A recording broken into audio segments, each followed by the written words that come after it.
बिस्मिल्लाहिर्रहमानिर्रहीम। तो आज हम पढ़ेंगे गैस्ट्रोजीन्स में प्रोजेस्टेरोन। टॉपिक हमारा क्या है? Progesterone. Firstly we will discuss about some short introduction.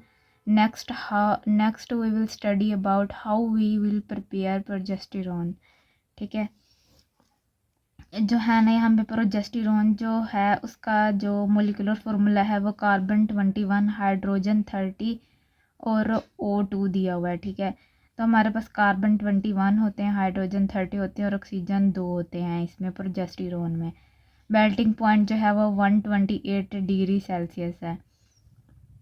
This was first isolated in a pure form. अच्छा, इसको किस साइंटिस्ट ने पहले प्योर फॉर्म में ऑब्टेन किया था, उसका नाम यहाँ पे दिया हुआ है ब्यूटीनेंडेंट। ठीक है, इसने 1934 में इसे प्योर फॉर्म में आइसोलेट किया था। कहाँ से आइसोलेट किया था? कॉर्पोरा ल्यूटे और प्रेग्नेंट सो। मतलब जो एक प्रेग्नेंट सो होती है ना, सो क्या है, यहाँ पे जो पिग होते हैं, पिग्स जब वो प्रेग्नेंट होते हैं तो उनकी जो ओवरीज होती हैं ना, उनमें एक टेम्परेरी स्ट्रक्चर बनता है प्रेगनेंसी के दौरान। तो उनके अंदर ना एक कॉर्पोरा ल्यूटे नाम का एक कोई चीज़ होती है, उसके अंदर स्ट्रक्चर होता है एक किस्म का। तो ना उसके अंदर कौन से हॉर्मोन्स पाए जाते हैं? उसके अंदर प्रोजेस्टेरोन पाया जाता है प्योर फॉर्म में। तो हम वहाँ से मतलब कि हमने ये लेंगे, इसने ये लिया था ब्यूटेनेंडेंट ने यहाँ से इस कॉर्पोरा ल्यू। अच्छा, सबसे पहली जो बात हम करेंगे प्रोजेस्टेरोन के बारे में कि इसके जब केमिकल रिएक्शन करवा जाता है प्रोजेस्टेरोन का, तो हमें उससे पता चला केमिकल रिएक्शन करवाने से कि इसके अंदर क्या होते हैं, 2 कीटो ग्रुप होते हैं, 2 कीटो ग्रुप प्रेजेंट। और यहाँ पर इसकी कैटालिटिक रिडक्शन करवाएंगे जिससे 3 molecule of hydrogen are added to form di alcohol. ठीक है, यहाँ पे डाई अल्कोहल बनेगा थ्रू कैटालिटिक रिडक्शन। आगे वो कहते हैं कि जो प्रोजेस्टेरोन होता है ना वो कंटेन 1 डबल बॉन्ड। तो 1 डबल बॉन्ड इसके पास होता है प्रोजेस्टेरोन के पास। यहाँ पर हमें 2 चीज़ें पता चली कि यहाँ पर 2 कीटो ग्रुप होते हैं, 2 कीटो ग्रुप, और एक और बात यहाँ पर पता चली कि यहाँ पर एक डबल बॉन्ड होता है। ठीक है, अच्छा, पेरेंट हाइड्रोकार्बन जो चेन होती है ना वो कार्बन 21, हाइड्रोजन 36 है। मतलब जो पेरेंट चेन है उसके अंदर कार्बन 21 है, हाइड्रोजन 36 है। और इसका जो जनरल फार्मूला है वो किस तरह से हम कैलकुलेट करेंगे? CnH2n-6 से। तो अगर यहाँ पर हमें कैसे यहाँ पर हमारे पास प्रोजेस्टेरोन में 4 रिंग्स होती हैं, तो वो हमने कैसे पता किया कि ये टेट्रासाइक्लिक है? वो DBE से पता किया, यानी कि डबल बॉन्ड इक्विवेलेंट वाले फॉर्मूले से हमने ये पता किया कि यहाँ पर 4 रिंग्स मौजूद हैं, 4 रिंग्स आर प्रेजेंट। नाउ अब हम ये देखते हैं कि अब X ray studies have shown that progesterone contains the steroid nucleus. X rays study से हमें पता चला कि progesterone have steroid nucleus. Steroid nucleus मतलब क्या है कि इसके अंदर 3 जो है वो बेंजीन रिंग होगी और जो एक जो होगी वो 5 मेंबर्ड रिंग होगी। तो यही आगे क्या लिखा हुआ है कि जो हमने जब इसको प्रिपेयर किया था ना प्रोजेस्टेरोन को, तो वो किस चीज़ से प्रिपेयर किया था कि स्टिग्मा स्टीरोइड से और कोलेस्ट्रॉल से, जिससे हमें पता चल गया कि यहाँ पर ना स्टीरॉयड न्यूक्लियस होता है। तो आगे जो फर्दर हमने इसकी जो की ना प्रिपरेशन इसके स्ट्रक्चर को, तो फिर हमें इसके स्ट्रक्चर का पता चला।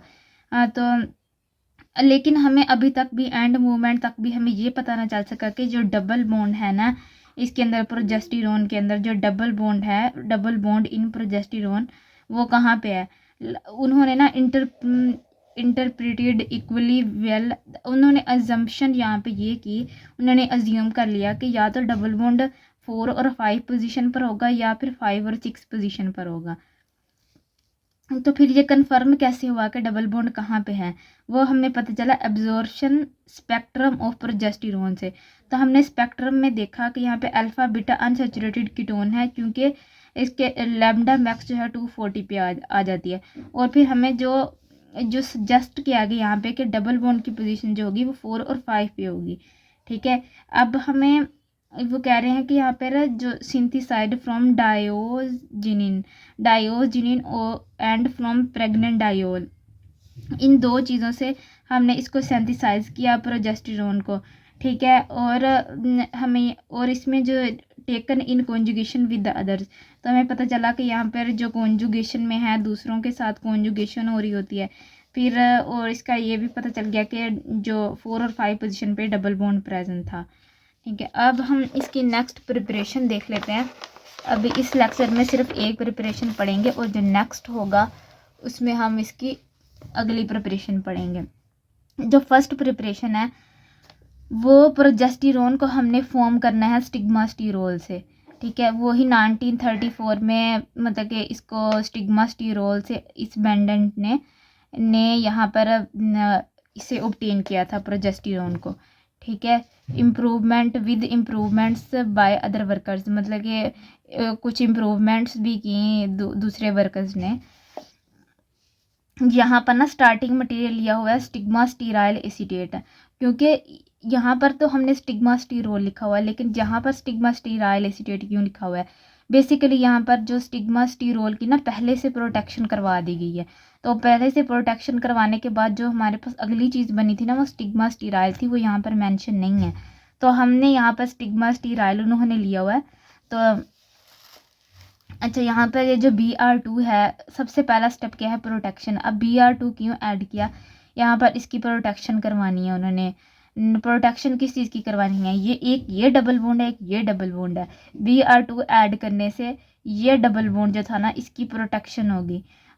अच्छा, प्रोडक्शन क्यों करवाई है, क्योंकि हमने नेक्स्ट स्टेप में ऑक्सीडेशन करवानी है। ऑक्सीडेशन इधर इसकी करवानी इस डबल बॉन्ड की। ऑक्सीडेशन में क्या होता है कि जहाँ पे भी डबल बॉन्ड होते हैं ना तो वो ऑक्सीडाइज हो जाते हैं। तो हमने तो इस वाले को ऑक्सीडाइज करना है, लेकिन इस वाले को ऑक्सीडाइज करना है, इस वाले को नहीं करना। तो इसी वजह से हमने BR2 ऐड करवाया ताकि इसकी प्रोटेक्शन हो जाए डबल बॉन्ड की। तो यहाँ पर इसकी जगह पे ये BR आ गया, ये भी BR आ गया, लेकिन ये वाला वैसे ही पड़ा रहा। अब इसकी ऑक्सीडेशन करवाएंगे, ठीक है। पहले प्रोटेक्शन करवा ली, फिर ऑक्सीडेशन करवाएंगे। ऑक्सीडेशन से क्या होगा कि यहाँ से ये वाली चीज़ हट जाएगी और इसकी जगह पे आ जाएगा C डबल बॉन्ड OH। यानी यहाँ पर क्या होता है कि जो अगर यहाँ पे कार्बन अगर R और R है, ठीक है, R और R है, तो जब इसकी ऑक्सीडेशन करवाएंगे तो या तो यहाँ पर अल्कोहल आएगा, तो या फिर इसकी जगह पर क्या आएगा, C डबल बॉन्ड O आएगा, ठीक है। तो इसी तरह से यहाँ पे CO2 और H आ गया, बाकी सारा कुछ सेम हो गया। अब हमने इसकी ऑक्सीडेशन तो करवा ली है, अब अगली हमने ये वाला डबल बॉन्ड वापस लेना है अपनी जगह पे। तो अब हम क्या करेंगे, डबल बॉन्ड को अगेन फॉर्म करने के लिए जिंक एसिटिक एसिड के साथ इसका रिएक्ट करवाएंगे, जिससे क्या होगा कि डबल बॉन्ड BR, यानी कि ये यहाँ पर क्या हो रही है, डीहेलोजिनेशन हो रही है। ये BR जो है ना हट जाएंगे, डीहेलोजिनेशन हो जाएगी और इसकी जगह पे ये डबल बॉन्ड आ जाएगा बिकॉज ऑफ दिस थिंग, ठीक है। अब नेक्स्ट जो है वो 3 स्टेप में एक ये वाला स्ट्रक्चर फॉर्म हो रहा है। ये क्या है, एसीटेट ऑफ 3 बीटा हाइड्रोक्सी बिस नोरकोल 5 इनिक एसिड। 5 इनिक एसिड देखें यहाँ पे जो हमारे पास सबसे फर्स्ट स्टेप जो है ना, यहाँ पे C2H5OH और HCl के साथ है, ठीक है, HCl के साथ है। और जो नंबर 2 पे फर्स्ट पे जो हमारे पास ये HCl के साथ है, नंबर 2 पे क्या है, ग्रिग्नोड रिएजेंट है, और नंबर 3 पे क्या है, डिहाइड्रेशन है। फर्स्टली यहाँ पर C डबल बॉन्ड OH आ गया, ठीक है, ये तो हमारे पास पहले का था। लेकिन ये जो यहाँ पर होगा, ये चीज़ हमने फॉर्म करनी है ना, ये जो ग्रिग्नोड रिएजेंट होगा ना, जाके ईस्टर के साथ रिएक्ट करेगा, फिर आगे फर्दर जो भी बनेगा, फिर इसके साथ ये 2 फिनाइल ऐड हो जाएंगे, ये C डबल बॉन्ड C आ जाएगा। मतलब कि ये 3 स्टेप करने से हमारे पास ये चीज़ फॉर्म हो जाएगी, ठीक है। अब यहाँ पर ये चीज़ हमारे पास फॉर्म होगी, यहाँ पर हमारा कार्बन डबल बॉन्ड कार्बन आ गया, इसकी जगह पे ये इस कार्बन के साथ ये मिथाइल जो था ये तो लगा रहा ना, ये देखें, ये कार्बन था और एक ये कार्बन था, ये CH3 था, ठीक है। इसके साथ ये वाला कार्बन था, अब ये देखें इसके साथ ये वाला कार्बन है, लेकिन ये वाली चीज़ की जगह पे हमारे पास ये आ गया, ठीक है, ये वाला कार्बन तो था लेकिन इसकी जगह पे ये वाली चीज़ आ गई। अब नेक्स्ट क्या करना है, नेक्स्ट जहाँ पे फिर से हमने इसकी ऑक्सीडेशन करवानी है। ऑक्सीडेशन करवाने से पहले हम क्या करते हैं, पहले प्रोटेक्शन करते हैं ताकि डबल बॉन्ड ये वाला ऑक्सीडाइज ना हो जाए। तो अब इसकी ऑक्सीडेशन करवानी है, ये डबल बॉन्ड आया हुआ है, इसकी ऑक्सीडेशन करवानी है। तो हमने इसकी ऑक्सीडेशन करवा के इसको इस चीज़ में कन्वर्ट किया, सी डबल बॉन्ड और CH3 में। ये सारा ये वाला कन्वर्ट हो गया, ये वाला उतर गया और यहाँ पर वो आ गया, यानी कि कार्बोनिल आ गया। ये ऑक्सीडेशन की हुई है CrO3 से। फिर नेक्स्ट वही स्टेप, अब नेक्स्ट हमने वो डबल बॉन्ड जो था दोबारा फॉर्म करना है, जो हमने पीछे ख़त्म किया था। अब उसको करने के लिए हम जिंक एसिटिक एसिड करेंगे और हाइड्रोलाइसिस से क्या होगा कि यहाँ पर इस पोजीशन पे आ जाएगा OH group because of hydrolysis. और ये जो OH ग्रुप है ये बीटा पोजीशन पे है, ठीक है बेटा। और फिर ओपनियोर ऑक्सीडेशन करवाएंगे तो ओपनियोर ऑक्सीडेशन से जो OH हट के इसकी जगह पे कीटोनिक ग्रुप आ जाएगा, यानी कि कार्बोनिल आ जाएगा। और फिर यहाँ पे ये वाला डबल बॉन्ड यहाँ पे शिफ्ट हो जाएगा, तो ये प्रोजेस्टेरॉन फॉर्म हो गया। बेसिकली यहाँ पर सबसे पहले प्रोटेक्शन हुई है, फिर ऑक्सीडेशन हुई है, फिर डिहाइड्रोजनेशन हुई है, फिर यहाँ पे ये 3 स्टेप्स में ये चीज़ फॉर्म हुई है। और फिर हमने फिर यहाँ पे प्रोटेक्शन किया, फिर ऑक्सीडेशन किया, फिर डिहाइड्रोजनेशन किया, फिर अपनी और ऑक्सीडेशन करवा के एंड पे यहाँ पे प्रोजेस्टेरॉन फॉर्म कर दिया। ओके, अल्लाह हाफिज़।